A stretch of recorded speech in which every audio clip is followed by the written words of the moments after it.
नमस्कार दोस्तों, मैं विकास आप सबका स्वागत करता हूं मेरे चैनल में। और आज हाजिर हूं मैं नए एपिसोड में नई कुंडलियों के साथ। और आज के एपिसोड में सबसे पहले जो मैं यहां पे कुंडली लूँगा वो है मिस्टर सचिन की। और इनकी जो बर्थ समय था, उनका जो बर्थ तिथि थी वो है 16 अगस्त 1998। और जन्म समय जो है वो है 10:36 सुबह का। और जन्म स्थान है जौनपुर, उत्तर प्रदेश। इनके कुछ प्रश्न थे इनके कि सबसे पहले तो ये कि जॉब कब तक मिलेगी, और साथ में क्वेश्चन था कि क्या हायर रैंक की जॉब मुझे मिल सकती है। और एक क्वेश्चन ये और था इनका कि क्या मैं हायर स्टडी में हायर स्टडी जो है वो कैसी रहेगी, हो सकती है नहीं हो सकती। वो उनके क्वेश्चन थे। साथ में वेल्थ और करियर के बारे में क्वेश्चन था। वो सारे के सारे क्वेश्चन जो है उनके आंसर जो हम इसमें डिस्कस करेंगे और सीखेंगे कि कैसे जो कौन से ग्रह जो हैं कारक ग्रह होते हैं जॉब से रिलेटेड। ठीक है, तो चलते हैं इनकी कुंडली में। और लग्न कुंडली की यहाँ पे मैं बात कर रहा हूँ। और यहाँ पे आप देखोगे कि तुला लग्न की इनकी कुंडली है।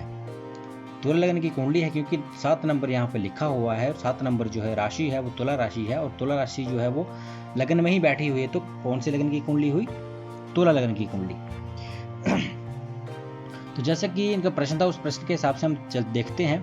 देखिए, तुला लग्न की कुंडली है और लग्नेश जो है वो कहाँ पे बैठे हैं? आपके 10वें भाव में। ठीक है, साथ में सूर्य विराजमान है, बुध विराजमान है, मंगल विराजमान है। ठीक है, अब देखिए जैसे कि मैंने पहले भी बताया हुआ है कई वीडियो में कि हायर रैंक की जॉब के लिए सूर्य सबसे ज़्यादा कारक ग्रह होता है। सूर्य की स्थिति और सूर्य का जो प्लेसमेंट है वो कैसी है। ठीक है, अब देखिए तुला लग्न की कुंडली में देखा जाए तो वैसे सूर्य कारक नहीं रहते हैं, पर फिर भी अगर कुंडली में वो उनकी स्थिति अच्छी है जो कि जिस भाव के स्वामी हैं, वैसे तुला लग्न की कुंडली में हमेशा ही वो 11वें भाव के स्वामी होते हैं, आपके आय भाव के स्वामी होते हैं। हाँ, बैठे कहाँ पे हैं, उनकी प्लेसमेंट कहाँ पे वो मैटर करती है। तो देखिए यहाँ पे इनकी जो प्लेसमेंट है वो 10वें भाव में है। ठीक है, इनके कर्म के भाव में है। देखिए, कर्म का भाव में सूर्य का विराजमान होना वो अपना जो प्रभाव है, सूर्य का जो प्रभाव है, जो उसकी शक्ति है सूर्य की, ठीक है, वो उसकी जॉब पर जो है उसका प्रभाव पड़ता है। मतलब उसका जो प्रभाव है वो उसकी कर्म पर, उसके कार्य पर पड़ेगा। तो सूर्य, जैसे कि पहले बताया कि सूर्य जो है वो ग्रहों का राजा है, ग्रहों का राजा है। और मान प्रतिष्ठा बढ़ाने वाला जो ग्रह है वो सूर्य है। ठीक है, तो इनके काम में, उनके कर्म में ही वैसी वो स्थिति बनी रहेगी कि वो राजा की भांति ही ये कार्य जो है वो करेंगे। मतलब हायर रैंक के जॉब के चांसेस बनते हैं। अब देखिए सूर्य की बात करूं, देखो सूर्य 11वें भाव का, आपके आय भाव का स्वामी है और बैठा कहाँ पे है? आपके कर्म भाव में। तो देखिए इनका रिलेशन जो है वो बन रहा है आपके कर्म भाव से। आय मतलब सूर्य से रिलेटेड, आपके हायर रैंक से रिलेटेड ही आप अपनी आय जो है वो लेंगे। उसके बाद देखो लग्नेश का भी खुद बैठे हुए हैं, लग्नेश भी खुद जो है वो 10वें भाव में बैठे हुए हैं। ठीक है, तो 10वें भाव में बैठे हुए हैं तो वो भी अच्छी बात है लग्नेश का, क्योंकि लगन जो है शरीर होता है हमारा, और वो भी क्या करवाएगा? यहाँ पे जॉब करवाएगा। तो उस तरीके से अच्छी जॉब करवाएगा, क्योंकि बैठा कहाँ पे है? आपके 10वें भाव में। तो वो भी अच्छी की स्थिति बन जाती है कि लग्नेश का कर्म भाव में बैठ जाना। ठीक है, तो ऐसे इंसान जो है वो काम के प्रति काफ़ी ज़्यादा उसमें इन्वॉल्व रहता है। ठीक है, अब इन्वॉल्वमेंट रहेगी तो वो अच्छा काम भी करेगा। ठीक है, अब देखिए इनका बल देखना भी बहुत काफ़ी ज़्यादा जरूरी होता है। ठीक है, तभी जो कोई ग्रह जो हो अच्छी स्थिति जो है वो दे सकता है। अब देखिए सूर्य की बात करूँ, सूर्य को मैंने बता दिया आपको, सूर्य अच्छी स्थिति है, ऐसा प्रभाव इस पर रहेगा, लेकिन वो कितना रिजल्ट यहाँ पे दे पाएगा उनके कर्म के भाव में वो देखा जाएगा, इनका बल कितना है। वैसे मित्र राशि में बैठे हुए हैं सूर्य, लेकिन इनका जो अंश है वो है 29 डिग्री के अंश पे। ठीक है, अश्लेषा नक्षत्र पे और बुध के नक्षत्र में बैठे हुए हैं। ठीक है, अब देखिए सूर्य जो है कर्क राशि में 29 डिग्री पे, मतलब मृत अवस्था में चले गए, तो यहाँ पे वो सूर्य जो प्रभाव नहीं दिखा पाएंगे। ठीक है, जॉब मिलेगी लेकिन हायर रैंक की वो दिक्कत क्रिएट करना स्टार्ट कर देगा। अगर हायर रैंक की जॉब आपको चाहिए तो आप जो है सूर्य के जो मंत्र है उनका जाप करिए, सूर्य को बलवान कीजिए, सूर्य को अर्घ दें, पानी का अर्घ दें, और आदित्य हृदय स्तोत्र का पाठ करेंगे तो भी आपका सूर्य जो मजबूत होगा, उसमें उसको बल मिलेगा। अब बल मिलेगा तो वो आपके व्यक्तित्व पर भी उसका असर पड़ेगा, आपकी जॉब के ऊपर भी इसका असर पड़ेगा। ठीक है, बात करें बुध की, तो बुध जो है वो आपके भाग्य भाव के स्वामी है और साथ में आपके 12वें भाव के स्वामी है। ठीक है।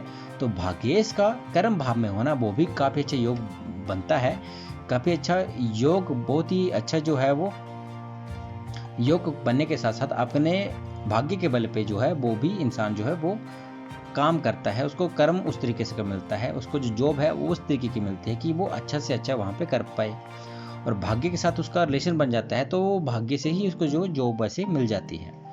अब जैसे सूर्य की मैंने बात की, तो वैसे ही बुध की भी बात करूंगा कि बुध उनका बल कैसे है, ठीक है।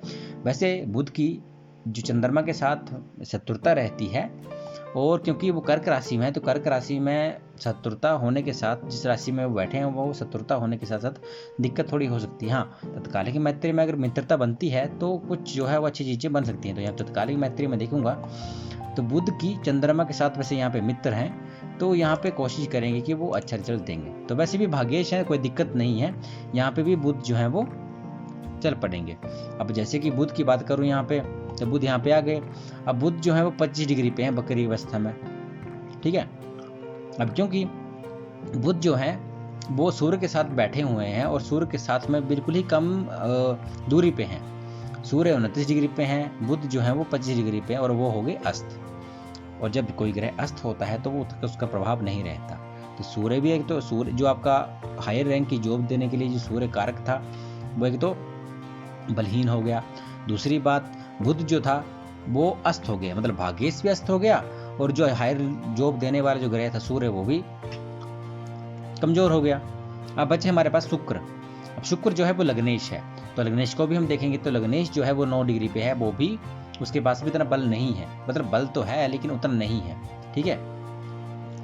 अभी वो बाल्यावस्था में, ठीक है, बाल्यावस्था को बोल सकते हैं। शुक्र जो 9 डिग्री पे है, वैसे रिजल्ट दे सकते हैं, ऐसा नहीं है रिजल्ट नहीं देंगे, पर फिर भी रिजल्ट में वो कमी करेंगे, क्योंकि इतना बलवान नहीं है। कोई भी ग्रह जो है वो 15 डिग्री के आसपास जो है वो बलवान रहता है, ठीक है, अंश बल जिसको बोलते हैं।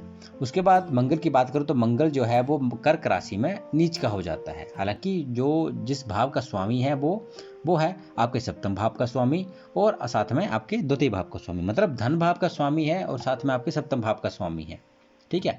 तो एक बात तो ये भी है कि मंगल जो है वो कर्क राशि में नीच के हो जाते हैं, ठीक है। हाँ, अगर चंद्रमा की दृष्टि या चंद्रमा खुद वहाँ पे बैठे हुए हैं तो उसमें जो है वो अच्छे परिणाम जो मिलते हैं, वो नीच भंग भी बनता है, पर यहाँ पर नीच भंग नहीं हो रहा है।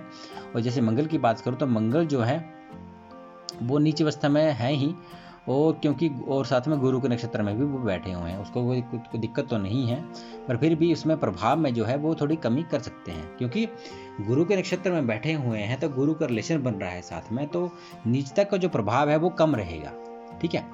अब ग्रह तो सारे अच्छे थे, लेकिन दिक्कत कहाँ आ गई आपकी, अगर आप कोशिश भी कर रहे होंगे अपनी जॉब से रिलेटेड, तो आपको दिक्कत आ रही है गवर्नमेंट जॉब में, वो आएगी ही आएगी।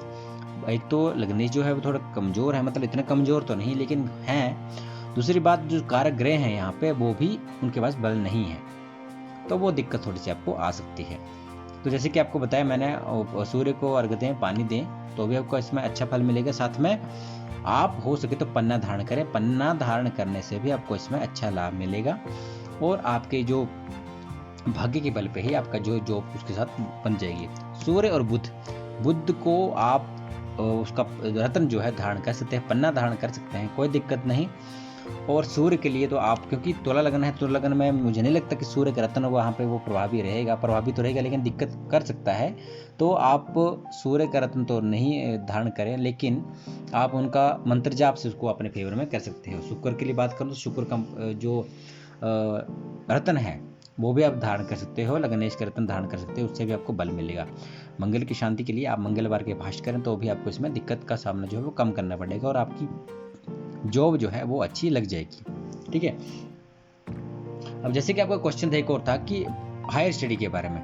देखिए, हायर स्टडी में कोई दिक्कत नहीं है, आप जो फील्ड आपने चूज की है, जैसे आपने बताया था कि MBA विद फाइनेंस आप बता रहे हो, तो कोई दिक्कत नहीं। बुध यहाँ पे आपके, क्योंकि हायर स्टडी जो है वो नवम भाव से देखी जाती है, और नवम भाव का स्वामी बुध जो है वो कर्म भाव में है, तो उसमें भी आप कोई दिक्कत नहीं है, आप जो है अपनी हायर स्टडी कर सकते हैं। लेकिन बुध का कमजोर होना भी यहाँ पे तो दिक्कत कर सकता है हायर स्टडी में। पन्ना धारण करते ही आपको ये सारी चीज़ें जो है वो उपलब्ध हो जाएंगी। आपकी फाइनेंस जो आप करना चाहते हो, अब MBA with finance higher study वो कर सकते हो, साथ में जॉब जो है वो आपकी वो भी अच्छी लग जाएगी, कोई दिक्कत नहीं है। ठीक है। अब जैसे कि आपका क्वेश्चन था कि वेल्थ और करियर के बारे में, तो करियर भी आपका जैसे जैसे जॉब अच्छी लगेगी करियर भी बनेगा, साथ में वेल्थ जो है आपका जो पैसा है वो भी बनेगा। आय आपका स्वामी सूर्य है, ठीक है। और सूर्य जब जैसे मजबूत होता जाएगा तो आपका आय भी आपकी अच्छी आती जाएगी, ठीक है। तो ये आपके जो कुछ प्रश्न थे वो आपके इसमें मैंने बता दिया आंसर। उसके बाद बात करते हैं अगली कुंडली की। अगली जो कुंडली है वो है सौम्या शर्मा की, और इनकी डेट ऑफ बर्थ है 3 मार्च 1985, और टाइम है 9:52 सुबह का, और जन्म स्थान है मेरठ उत्तर प्रदेश। इनका जो प्रश्न था कि जाना चाहते थे कि मैरिड लाइफ जो है वो कैसी रहेगी या कैसी चली हुई है, और हेल्थ के रिगार्डिंग इनके कुछ इशू थे और काफ़ी दिक्कत आ रही है हेल्थ से रिलेटेड। एक्चुअली ये कुंडली भेजी हुई थी, उनके हस्बैंड ने भेजी हुई थी, जो डिटेल भेजी हुई थी वो सौम्य शर्मा की। तो वो ये पूछना चाहते हैं कि मैरिड लाइफ में थोड़ी दिक्कत हो सकता है आ रही हो, और साथ में उनको क्वेश्चन था कि हेल्थ जो है मेरी वाइफ की हेल्थ जो है वो उसमें दिक्कत आ रही है, परेशानी आ रही है, काफ़ी ख़राब है। और एक चीज़ और थी कि उन्होंने पूछा था कि बच्चे कब तक होंगे, औसतन को बच्चे की प्रॉब्लम है, कंसीव नहीं हो पा रहा है, तो ये उनकी दिक्कत थी। और साथ में एक चीज़ और थी कि इनको मेंटल पीस और हैप्पीनेस की कुछ क्वेश्चन थे कि वो कब तक जो है लाइफ में आएंगे, ठीक है। तो चलो देखते हैं कि कुंडली में कौन से जो ग्रह जो कारक हैं इस चीज़ के लिए जिसको दिक्कत आ रही है, कौन सी जो है रुकावटें यहाँ पे आ रही हैं। तो चलो देखते हैं कि कुंडली, तो मैं लगन कुंडली की यहाँ पे बात कर रहा हूँ। तो यहाँ पे आप देखोगे कि यहाँ पे मेष लगन की कुंडली बनती है। मेष लगन की कैसे है कि 1 नंबर यहाँ पे लगन में लिखा हुआ है, तो 1 नंबर का मतलब है कि पहली राशि मेष राशि जो है वो यहाँ पे होगी, तो मेष लगन की कुंडली यहाँ पे इनकी बनती है, ठीक है। अब चलते हैं कि क्वेश्चन के। तो सबसे पहले क्वेश्चन का था कि हेल्थ के रिगार्डिंग इनके वाइफ को दिक्कत आ रही है। तो देखिए यहाँ पे हेल्थ से रिलेटेड जो है वो देखी जाती है। हेल्थ जो है वो एक तो ये है कि रोग ऋण शत्रु, वो एक तो 6ठे भाव से, और साथ में आपके अष्टम भाव और 12वां भाव भी इसके लिए कारक होता है कुछ चीज़ों के लिए, ठीक है। तो वो चीज़ें आप देख सकते हो। तो यहाँ पे आप देखोगे तो मंगल जो है यहाँ पे अष्टम भाव का स्वामी है और बैठे कहाँ पे हैं, त्रिक भाव में। सबसे पहले तो बात ये है कि इनका लग्नेश ही जो है वो ही आपका 12वें भाव में चला गया, त्रिक भाव में चला गया, और त्रिक भाव में जाने से पीड़ित हो गया तो वहाँ पे दिक्कत आएगी। हॉस्पिटल के खर्चे आपके चलते रहेंगे। ब्लड से रिलेटेड इनको दिक्कत हो सकती है, मांसपेशियों से रिलेटेड इनको दिक्कत हो सकती है, वो इनकी प्रॉब्लम यहाँ पे चली हुई है। मांसपेशियों में दर्द, खून से रिलेटेड दिक्कत या ब्लड से रिलेटेड कोई भी प्रॉब्लम, वो चीज़ें जो है इनकी चलती रहती हैं, वो इसको दिक्कत यहाँ पे उनको आ सकती है।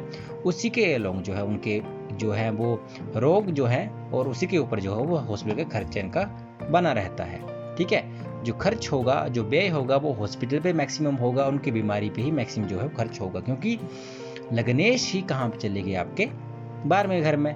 और 12वें घर में जब चले गए तो 12वें घर में वैसे तो वो मित्र राशि में है, पर क्योंकि वो 12वें घर का रिजल्ट भी देंगे, क्योंकि वो जो लग्नेश है वो पीड़ित हो गया, ठीक है। तो एक तो वो उनको राशि जो थी वो तो एक तो उनकी वृश्चिक राशि वो चली गई आपके अष्टम भाव में, ठीक है। अब यहाँ पे क्वेश्चन आता है कि विपरीत राजयोग की भी यहाँ पे स्थिति बन रही है, तो वैसा क्यों नहीं। देखिए लग्नेश जो है अगर वो त्रिक भाव में चला जाता है तो वो दिक्कत करता है, ठीक है, क्योंकि आपका शरीर ही जो है वो कहाँ चला गया, त्रिक भाव में, ठीक है। तो वो दिक्कत वहाँ पे आ सकती है। अब ऐसा तो नहीं है कि वो अष्टम भाव का फल नहीं देंगे या आपके लगन का भाव ने फल नहीं देंगे, तो वो तो देंगे, ठीक है ना, वो तो देंगे। अब क्योंकि जैसे शास्त्र अनुसार जैसे बताया जाता है कि विपरीत राजयोग में कि त्रिक भाव का स्वामी जहां बैठेगा उस भाव में की फलों में कमी करेगा, ठीक है। लेकिन इसमें तो कमी करेगा, लेकिन इसका तो देगा ना रिजल्ट, आपके आपका अष्टम भाव का रिजल्ट तो देगा। तो षष्टम जो आपका अष्टम भाव है, अष्टम भाव भी रोग ऋण जो बीमारियां हैं उसको दर्शाता है, रोग को दर्शाता है, तो दिक्कत यहाँ पे आ सकती है, ठीक है। दूसरी बात, शनि भी यहाँ पे बैठे हुए हैं, अपनी शत्रु राशि में बैठे हैं, तो भी शनि यहाँ पे दिक्कत करेंगे। तो दिक्कत कई सारी हैं, ऐसा नहीं है। तो मंगल एक तो दिक्कत लगने से आपका खराब हो गया, तो उसके लिए तो आपको मंगल की शांति भी करवानी पड़ेगी, तो आपको जो है मंगल जो ठीक होने से आपकी जो रोग है वो शांत हो जाएगी। दूसरी बात, शुक्र यहाँ पे जैसे बैठे हुए हैं, शुक्र यहाँ पे मजबूत है, शुक्र जो है मीन राशि में मजबूत होते हैं, वो उच्च के हो जाते हैं। ठीक है, उच्च के हो गए तो यहाँ पे वो कमी करेंगे, थोड़ा प्रयास जो है, देखो उनका जो स्थिति है, बीमारी तो उनको मतलब लगी ही रहेगी। ठीक है, एक दिन अगर इनका अच्छा निकलता है तो 2-3 दिन फिर से बीमार। ठीक है, उसके बाद फिर से ठीक होंगे तो फिर से बीमार, तो वो बीमारी चली रहेगी। हाँ, शुक्र जो है वो यहाँ पे कोशिश करेंगे कि वो उनकी जो व्यय हो रहा है, उनका जो हॉस्पिटल के ऊपर खर्चा हो रहा है, उसमें कमी करने का प्रयास करेंगे, क्योंकि शुक्र यहाँ पे अच्छा रिजल्ट देने के लिए बाध्य है। ठीक है, उसके बाद देखा जाए तो क्योंकि आय भाव के, आपके धन भाव के स्वामी भी हैं शुक्र, और आपके सप्तम भाव के स्वामी भी हैं। ठीक है, तो दिक्कत है। दूसरी बात, राहु जो है और केतु, राहु जो है वो लग्न में बैठे हुए हैं, केतु आपके सप्तम भाव में बैठे हुए हैं। ठीक है, तो राहु का लग्न में बैठना वो भी थोड़ी बीमारी जो है वो क्रिएट करता है। ठीक है, क्योंकि अपने शत्रु राशि में बैठा हुआ है, तो दिक्कत यहाँ पे आपको आ सकती है। तो कुछ ग्रह हैं जो कारक हैं जिसके लिए वो दिक्कत कर रहे हैं। तो उसके साथ साथ देखा जाए चंद्रमा, तो चंद्रमा तो आपका तृतीय भाव में है। ठीक है, तृतीय भाव में भी चंद्रमा है, तो इसमें चंद्रमा कोई दिक्कत नहीं है। हाँ, शत्रु राशि में जरूर बैठे हुए हैं, वो दिक्कत थोड़ी हो सकती है, मन से रिलेटेड मानसिक स्थिति जो है वो थोड़ी खराब हो सकती है। ठीक है, इसके अलावा गुरु की बात करूं तो गुरु जो है वो भी यहाँ पे नीच के हो गए। तो नीच के हो गए, जिस भाव के स्वामी थे वो आपके 12वां भाव था। ठीक है, और साथ में आपके भाग्य का स्थान था। तो नीच के हुए हैं तो आपका भाग्य भी वो थोड़ा दिक्कत करेगा, साथ में हॉस्पिटल के खर्चे तो वो बढ़ेंगे ही बढ़ेंगे, क्योंकि गुरु जो है, हाँ, मोटापा भी आपको आ सकता है। ठीक है, मोटापे की भी दिक्कत आ सकती है आपको। और जैसे कि गुरु की बात करूं तो यहाँ पे नीच के हुए तो यहाँ पे दिक्कत कर सकते हैं आपके कर्म भाव में। ठीक है, अब जैसे कि आपका एक क्वेश्चन और था कि बच्चों का योग जो है कब तक बनेगा, पर इसका बारे में डिस्कस करेंगे। लेकिन पहले ये बता दूं कि आपकी कुछ जो चीज़ें हैं उसको, गुरु नीच के हुए, अब गुरु की बात करूं तो गुरु जो है 11 डिग्री पे और चंद्रमा के नक्षत्र में बैठे हुए हैं। अब देखना ये है कि नीच भंग हो रहा है, तो गुरु का तो नीच भंग हो रहा है, क्योंकि शनि की दृष्टि जो है वो पड़ रही है आपके गुरु पे, तो वो नीच भंग तो यहाँ पे हो गया। गुरु की तो ठीक हो गया, लेकिन फिर भी मोटापा वो दे देंगे। अब मंगल की बात करूं तो मंगल तो यहाँ पे दिक्कत करेंगे, क्योंकि मंगल तो लग्नेश है, वो तो शरीर ही जो है वो पीड़ित हो गया है। ठीक है, साथ में केतु की दृष्टि यहाँ पे पड़ रही है आपके लगन पे, और राहु भी यहाँ पे विराजमान है, तो दिक्कत वो कर सकते हैं। ठीक है, वो करेंगे ही करेंगे। कुछ आपको हेल्थ से रिलेटेड दिक्कत यहाँ से आ सकती है। साथ में आपकी जो मैरिड लाइफ में उसमें भी दिक्कत जो है आपको सामना करना पड़ेगा। हो सकता है आपकी इंटरकास्ट मैरिज हुई हो या कुछ भी है, पर फिर भी आपका यहाँ पे राहु और केतु जो है वो थोड़ा दिक्कत कर सकते हैं यहाँ पे। वो इसलिए क्योंकि कुछ मैरिड लाइफ में दिक्कत होगी, कुछ आपके शरीर में दिक्कत रहेगी, तो उसमें कुछ ना कुछ दिक्कत यहाँ पे आपकी आ सकती है। तो राहु केतु के भी शांति आप करवाएं। राहु केतु के मंत्रों का जाप कर सकते हैं, मंगल के मंत्रों का जाप आप कर सकते हो, तो आपको इसमें लाभ मिलेगा। प्रश्न था आपके बच्चों से रिलेटेड। ठीक है, तो यहाँ पे आप देखोगे कि पंचम भाव से संतान सुख देखा जाता है, और संतान सुख का भाव का स्वामी सूर्य जो है वो आपके 11वें भाव में बैठा हुआ है बुध के साथ। ठीक है, तो यहाँ पे सूर्य की बात करूँ तो सूर्य जो है वो 18 डिग्री पे शतभिषण राहु के नक्षत्र में बैठे हुए हैं। तो देखिए, पहली बात तो ये है कि जब तक शरीर ठीक नहीं होता तब तक आपको बच्चों से रिलेटेड दिक्कत आ सकती है। ठीक है, क्योंकि पंचम भाव भी आपका शरीर के साथ जुड़ा होता है, इसलिए वो त्रिकोण में भी आता है। देखिए, लगन, पंचम और नवम ये ऐसे भाव हैं जो इसके साथ जुड़े होते हैं आपके भाग्य के साथ, मतलब भाग्य स्थान, भाग्य का भाव और आपके बच्चों का भाव जो है आपका शरीर के साथ जुड़ा होता है। क्योंकि दोनों चीजें जो है वो, अगर आपका शरीर ठीक है तो भी ये सारी चीजें आपको मिलेंगी। देखिए, समझाता हूं।